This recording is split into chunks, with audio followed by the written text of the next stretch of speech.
All right, what's up, everybody? Welcome back. I am with one of my brothers, one of my best friends. We even happen to have, our first kid, within weeks apart. Like, it's just Crazy, so many synergies, and crazy. I feel like our life is, really like converged into Absolutely, like one absolutely. direction, one goal. And TJ Tijani over here, he means so much to me, and very lucky to have a sit down with him. And we're gonna have many more of these conversations. But Absolutely. we're out here in Vegas, and yeah, just really lucky to have TJ out here. So TJ, for everybody that's listening in, if you could give us a little bit of background about who you are, what you've done, and then we'll start unpacking it and Yeah, peeling it yeah, back. brother. Oh, man. Well, first of all, appreciate you. Appreciate you. Of course, first of many.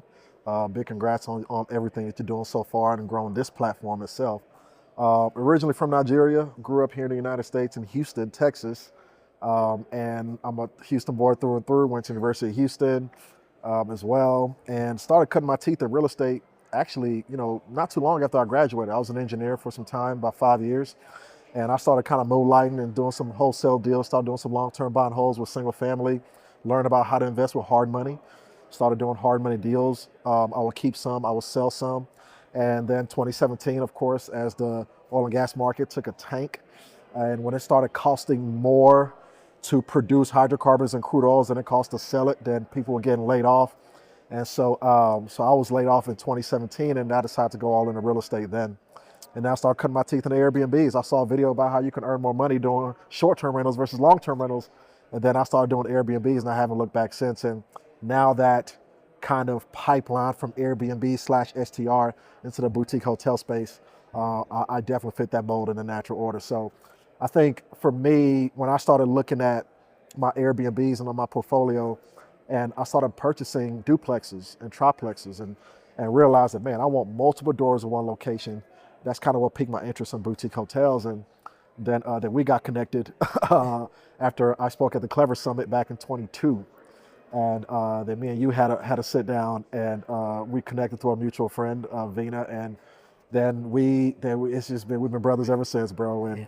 I know I feel blessed and fortunate to not only have you as somebody I'll consider family, but also future business dealings as well, brother. I'm excited, bro. I appreciate that, man. Yes, sir. And the feeling is mutual, and that makes the best partnerships, right? Absolutely. Is like when there is a little bit of that love in between, and even like personal relationships. I would say partnerships are like marriages. Yeah. And I feel like we have that. We're locked in. A hundred We percent. A hundred locked in. percent. So, TJ, one of the things that I really like wanted to highlight, and something on this like podcast that I think is valuable is like there's a lot of information out there on like how to on the real estate side, and like how to figure it out, how to do a short-term rental. And you guys follow TJ, like he talks about that stuff on his page all the time, and you guys can dig into all that stuff. But like one of the reasons I wanted to have you here today is to talk about like what goes into that behind the scenes, Yeah. right? Like for any leader, for anyone to achieve something, it takes a certain level of like hustle and heart, blood, sweat, and tears. And I wanted to talk about like what is one like challenge Yeah. that you had before you got to like all of this success. Yeah. So I would tell you something. A challenge I had was I was doing too many things. I was doing too many things at once. There was a this college professor was trying to demonstrate like the importance of being laser focused. And he shined like this laser that spread out over like this balloon, and it didn't pop or do anything. And then he shined like a focused laser beam on the balloon, then it popped. And so the thing is that I realized that I need to get laser focused. There's a saying, the saying goes, jack of all trade, master of none. Yeah. But there's actually a second part to that. And the full saying is jack of all trade, master of nothing, but it's still better than a master of one. So jack of all trade, master of none, but it's still better than a master of one. So essentially it's saying you can't, the goal is to master more than one thing, but you can't master more than one thing until you master one thing, if that makes sense. Yeah. So when I was me and my friends had started up a donut shop. I was an engineer. I was doing flicks and flips, and I was also doing wholesaling. And I got turned on to this network marketing thing. It was just, I was so spread thin, and I felt like I was very, very busy, but not productive. Yeah. almost like running on a treadmill versus a track. So the goal is to be productive. And didn't start getting traction, didn't start getting motion until I got rid of a lot of other things and got more laser focused on, all right, I'm going all into Airbnbs. And that's really, I'm just going to go all into STRs.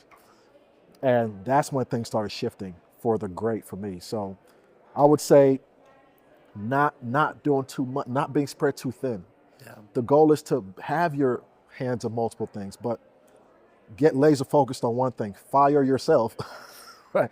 And then start doing other things. So I would say that's definitely something that I struggle with. There was a lesson learned on that front for sure. No, and I love that. And honestly, I feel like that's something that I'm working through right now too. Is like, there's so many great opportunities out there, and like I almost never want to say no to anything, right? And like learning how to say no is one of the hardest skills to develop, and that comes when you're hyper focused and you can laser in on like, this is what I need to do. And then the other part of that is like being able to introspect, right? Yeah. And like being able to like really take a step back. And even when we started like the coaching program and stuff, like in the beginning, Britt was like, okay, let's have a planning session of like, where do we want to be in 5 years? Where do we want to be in 10 years? And I was like, Britt, we have so much to do. Like, why are we talking about like 5 years and 10 years? Like, we have so much to do tomorrow.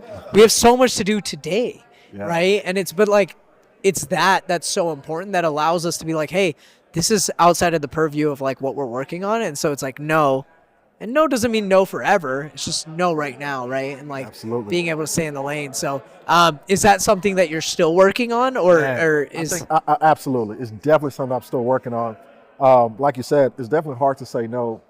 And you realize, even at the time that we're in today, you almost feel like you kind of want to be in multiple sectors because we're doing what we're doing in real estate. We see AI going crazy.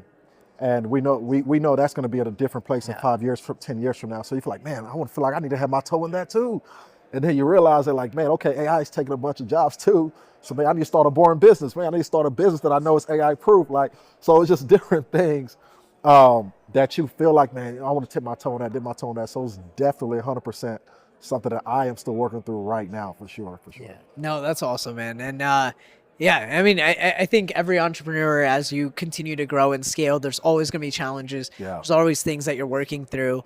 And so, like for you, obviously I know like kind of the backstory of like where you came from, like who you were, like the support that you had.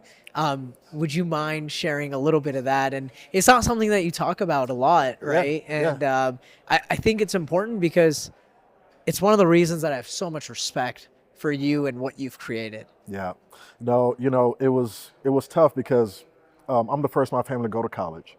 And I got my engineering degree and mathematics minor. And I remember wanting to just build this life when I was in high school, and I wanted to go to school because for me, especially for my culture, success is education. Like the more educated you are, the more successful you are. And our parents want to be able to brag, oh, my son has his master's, my son has a PhD and things like that. And so I wanted to go to college. And, there's a stigma about Nigerians and, oh, there's 3 jobs you can get, engineer, doctor, or lawyer, or failure, right? It's the 4th one. And so nobody had to convince me to be an engineer. I wanted to be an engineer.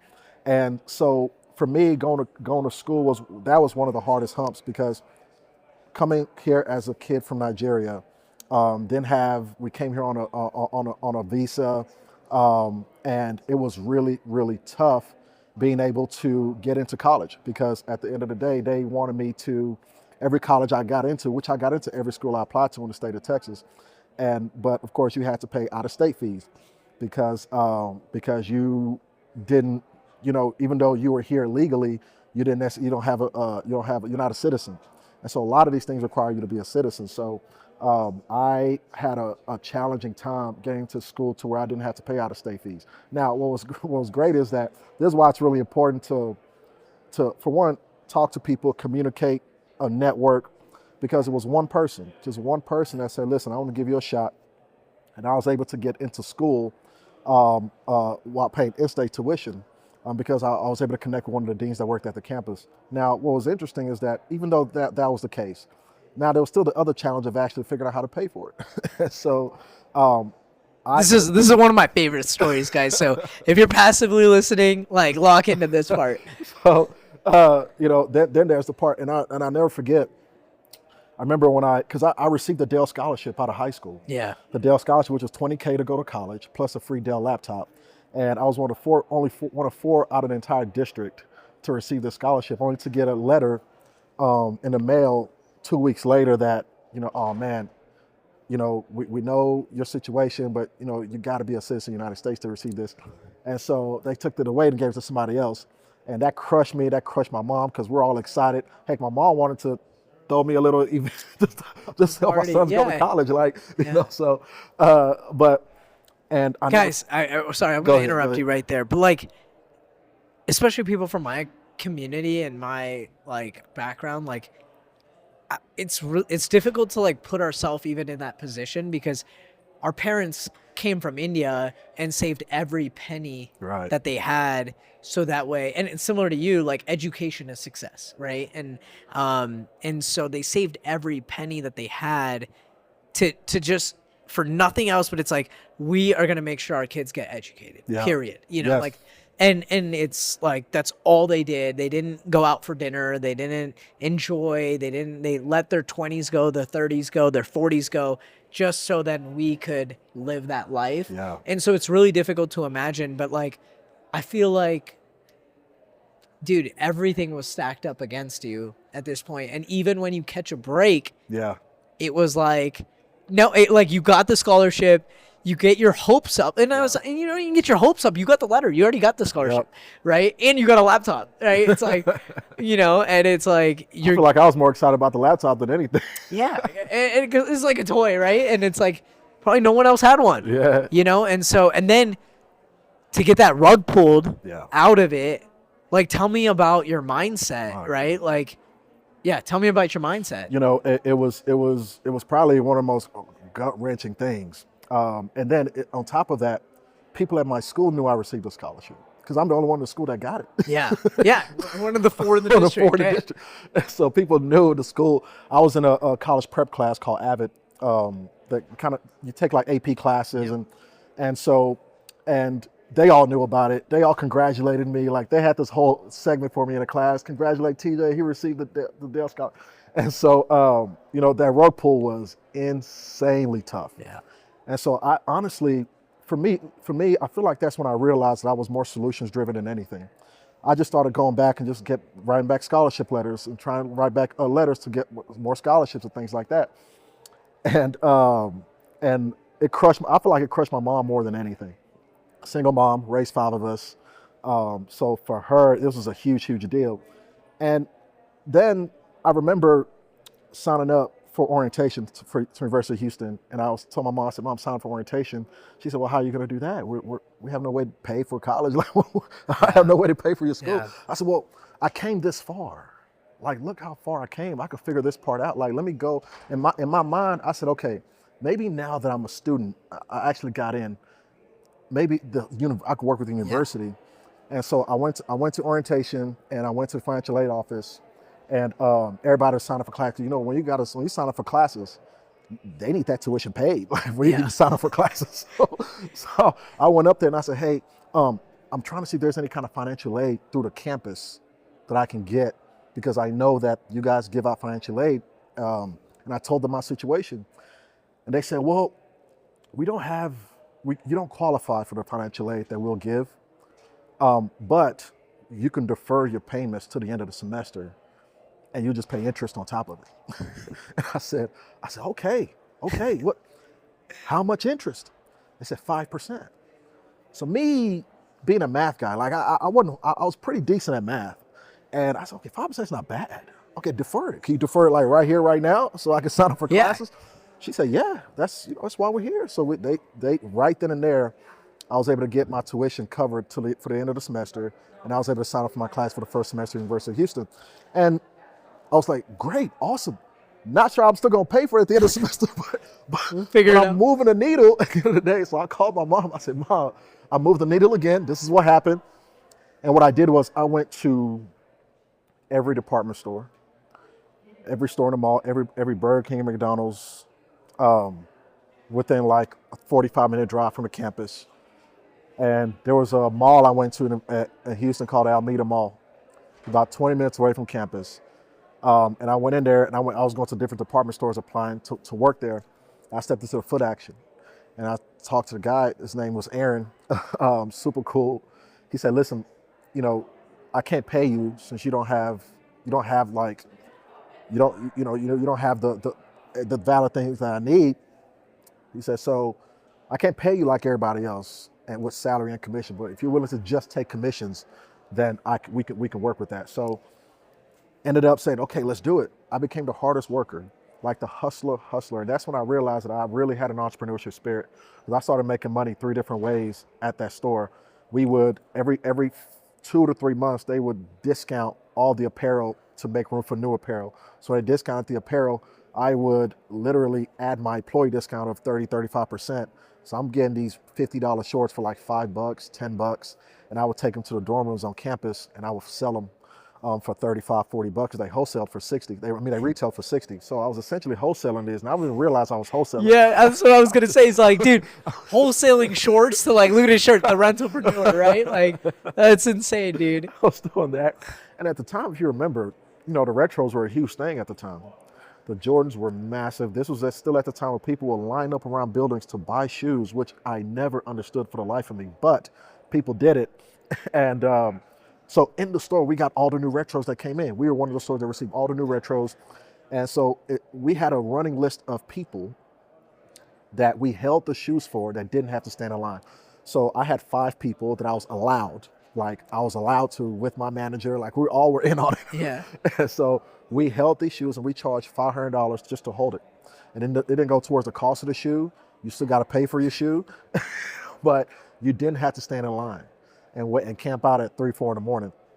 So they would pay $500, and they could just come in and walk in at any point in time, pick up their shoes and go. And so I had a wait list. I had a running list and wait list of people that say, "Hey, if anybody comes off your list, I'm ready to jump on it." That's crazy. So, and the retros, we had a new pair of retros every 3 months or so. So every time a new pair came out, I cleaned up $2,500 every time. It never failed. And so literally just kind of putting my money together, pulling it together. This is literally how I was able to pay for college, and I was able to pay for school, until I got everything squared away, and I was able to get an internship. My first internship was actually with Budweiser, the Anheuser-Busch, and that literally was the beginning of my engineering career, because I had an internship after that with Dow Chemical, and then with FMC, which is the company I ended up working for when I graduated. On the ship. Yeah, on the ship. I was on a boat, on a rig. I was a subsea oil and gas engineer, which was an interesting gig. It wasn't a bag. I didn't hate it. Honestly, Yeah. I didn't hate it. I just knew it wasn't the long-term plan. And I was moonlighting doing real estate. I'm literally on the ship trying to put deals on a contract to close a wholesale deal. Yeah. Multiple times.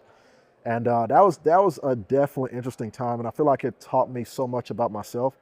It taught me like what I was actually capable of. And it taught me like what the future could be as long Yeah. as I stayed in the game. You know what I mean? So yeah, and that's been in real estate ever since, brother. Yeah. No, that's amazing. And so, like you graduated college.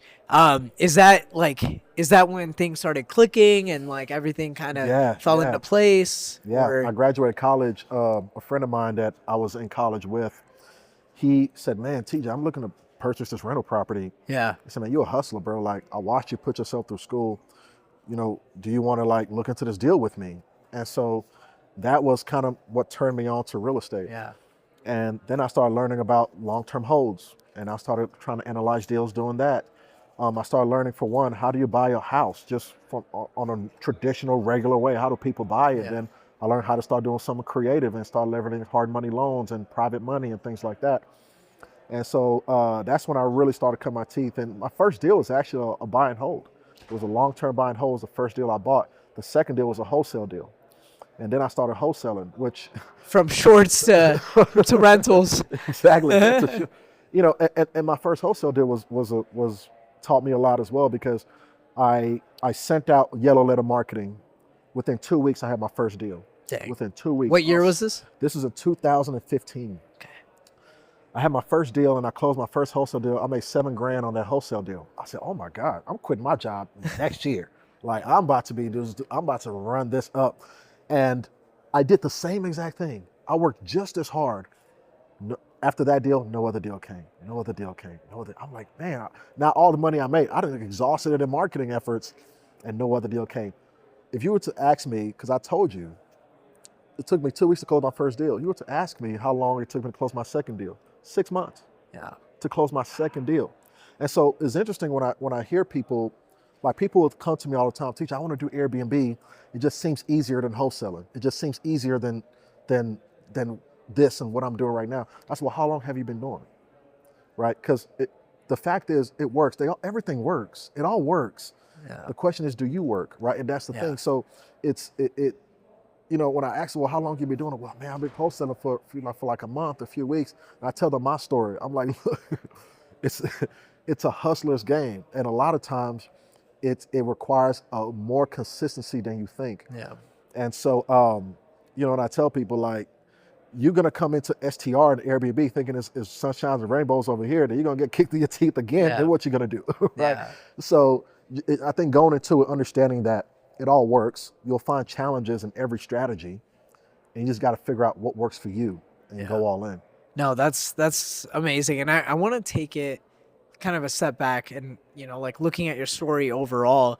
And I think like one of the things that you said is, I realized, what was the word that you said? A solution driven person, right? Yeah. And it's like most of the people, like you said, get kicked in the teeth and something happens, whether it's like wholesaling or it's like life, and so many times the problem is we give up, right? And like I'm a crazy Kobe guy. Yep. And one of the things like Kobe always says, or, said that really kind of like touches my heart is like, you can never really fail, right? You only fail when you stop. Yeah. Right. So like if you lose today, you lose tomorrow, you lose the day after, but then you succeed on like the fourth day, you haven't lost. It was just building up to the success. It was building up to the win, right? And it's part of the journey, right?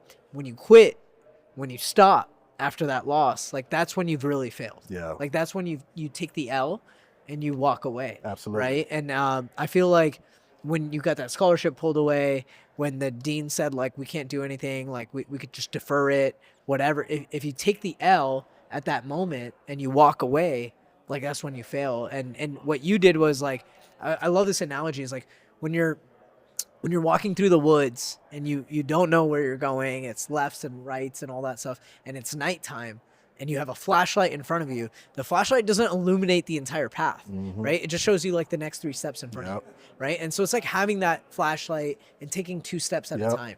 It's taking 1 step at a time. And when you do that, that's when you finally reach the destination. Absolutely. And it's the journey. That's why it's about the journey. Exactly. Yeah. I think it's very easy for us to focus on the destination because we have goals, we have visions, and that's something that God gave us, and it's understandable. But if we put more time in the journey and realize that it's 1 step at a time, and that's why I always say, man, you don't have to know everything to get going. Just know enough. Yeah. Just know enough for the next step to get going. So you're absolutely right with TJ, what would you tell people, who do feel like the cards are stacked up against them, and maybe not their whole life and maybe not as much, but like even for me, like sometimes I'm like, God dang, like this, it's like so hard all the time, and things are hard, or this year has been hard, or the last 2 years have been hard. What would you tell someone that either you believe someone told you to keep going and to fight through it? What would you tell someone that's listening? And I know this is going to sound, I don't know what the word is. This is going to sound very a little edgy, a little rough, but so. Yeah. So. Because here's the thing. What other choice do you have? You're either going to keep going or fail. It's only two choices. You either go and decide that I'm going to stand on top of this failure and just keep going, whether it's a rug pull, whether you started behind the 8 ball. The goal is to not be a victim to it. Yeah. That's not how the world works. You have to decide, because it's a decision at the end of the day. You have to decide that I'm going to do more than the card I was dealt. You were dealt a certain hand, but you still have something in you. You have things in you that still could separate you. and still gives you that edge. That's one of the reasons why, you know, honestly, I might get just a little bit controversial, but Say it. there's a lot of conversation now about, you know, capitalism and socialism. We see what's going on in New York and things like that. That's one of the reasons why I'll always be in favor of capitalism. It's because it's the only system that gives you a fighting chance, no matter what. If you look at it, capitalism, you know, if you compare it to communism or social, it's a free market. It's eat what you kill. It's you can go out and you can build something, you can create something, but there's downside to it. The downside is that yes, it creates wealth gaps, but even if that's the case, if you get stuck, you still have a fighting chance. Yeah. You can move cities, you can start a business, you can increase your knowledge and increase your value to build something else. Yeah. So you always will have a fighting chance no matter what. So that's why I say, I know it sounds crazy, but at the end of the day, we live in a place that if we just sit back and realize that we shouldn't take it for granted, the system that we have. And I know people don't agree with this system that we have. Yeah. But if you really process it, you always have a fighting chance at the end of the day, even when it fails, even when the system fails, and it does, and it will, because no system is immune to the people that run it. So I understand that there's corruption, there's greed, there's all that. But at the end of the day, you always have a fighting chance. Yeah. And who cares? Like if people don't agree with the system and all that stuff, like it's not even the system that you're talking about, but it's the philosophy. Right. It's the philosophy of like going out and like I'm freaking vegetarian, but like I said all the time, like you eat what you kill. You know what I mean? Like going out and going and fighting for what you want and what you feel like you deserve. Yeah. And the life, like you're the main character of your own story. Go freaking write the book. Seriously. You know? Seriously. And I love that. Like, so what? You know, and like, I feel like our generation loves to victimize themselves and play the victim card all the time. And you alluded to that, like playing victim, right? And it's like, but like, what are you going to regret more in 10 years and 15 years and 20 years? Are you going to regret the fact that you tried and failed, right? You tried and you never made it. Or are you going to regret the fact that you quit and gave up? Absolutely. You know? And I don't even feel that it's a subjective question. Like, I feel like there's an answer to that that's, you know, consistent across the board if you ask anyone. No, and absolutely. The reality is, man, you know, regardless of the hand that you dealt, if you're here in this country, you have a fighting chance. Yeah. So I understand that it sucks. It could suck. But honestly, so what? Yeah. Honestly, that's just the truth about it, bro. I love it. Honestly. So it's like you gotta decide, pack it up, figure out a plan and go. And as hard as it can be, you always have a fighting chance. Was there anyone who taught you that or anyone that inspired that in you, or yourself? I think life, honestly. Yeah. Because I've been kicked in the teeth numerous times, and I realized that nobody's coming to save me. I have to figure this out and tap into my resources, tap into my own work ethic. Because at the end of the day, you have your work ethic. You always have that. You always have your work ethic. So I think life, honestly. Yeah. For real. And you know. And because I was dealt a bad hand. Yeah. Honestly, I was dealt a bad hand. So yeah, I would say life. No, sure. That's awesome. How would you apply this to real estate, to deals? Yeah. Because I mean, this is part of your DNA now. Yeah. This is who you are. And I know you do apply it to deals. But you know, just in general in real estate, like how do you think this value or principle applies? Because I think it applies really heavy in real estate, actually, because as you know, there's so many facets of real estate that can fall apart. Yeah. There are multiple things in one single deal that can tank the deal. And if the deal is tanked, what is your decision? What are you going to do? If you get denied for a loan that maybe was promised to you, what are you going to do? Yeah. Right? If I remember there was a deal I bought in my early days. This is back in 2015, actually. It was a deal out in Shepherd, Texas. It's probably nobody knows where that is. I know where Shepherd is. Shepherd, Texas. You got to be heading out towards Conroe. But during the rehab of this deal, somebody just ran into a smack. Like driving, they had a stroke. and just ran straight through and out the back of the Oh other my side. goodness. And my contractors were in there. Thankfully, nobody was hurt. So things happen. Yeah. Things literally happen. Part of real estate, I think, part of that mentality is deciding that, all right, as bad as that was, I'm going to stand on top of it. We're going to figure out how to pivot. Being able to pivot is too crucial in real estate. Yeah. Too crucial. So you will come across things that could potentially make you want to say, "Woe is me." Yeah. That's when you got to realize that, okay, that's when you got to make a decision that I'm just going to keep going. Yeah. No, that's awesome. I mean, even in what we do in like the hotel space, hospitality, it's a business, right? And so when you look at the life cycle of the business, the real estate, it's cyclical. There's good years and there's bad years. And the difference between those who succeed and those who don't are the ones who are able to weather the storm, right? And not just like from a mental perspective, but like you have to put this mentality into action. And like, are you able to, okay, like here's the problem.